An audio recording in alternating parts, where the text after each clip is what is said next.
I am a huge fan of support groups, understanding they're not right for everybody, but for people who like them, and many women who come to my group say when they first call about it, I'm not a group person, I've never been to a group, I'm very skeptical about this, and then inevitably they end up loving the feeling of community which they find there. Looking for groups, though, like everything else in this world, some are better than others. And I think important questions to ask are who's facilitating the group? I am leery about peer-led groups. They work well, I think, in some other circumstances, but cancer can be too scary. And you need somebody who's there as a professional and knows something about how to facilitate a group. So who's leading it? And just as important, who comes to the group?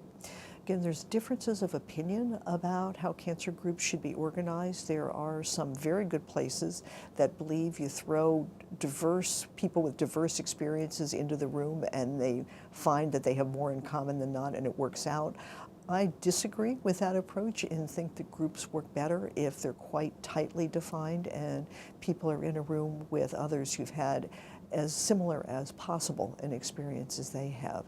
And most particularly that becomes important, that people who have an early cancer that is being treated with the hope of cure, or people who have finished an adjuvant treatment for some kind of cancer and are hoping that they're going to stay well, are probably not going to be helped if they find themselves in a support group with people who have very advanced cancers and will be dying of their disease, just as people who are living with very advanced cancers, even if they're really kind and nice people, are going to find it hard to be super empathetic to somebody who's likely going to be fine.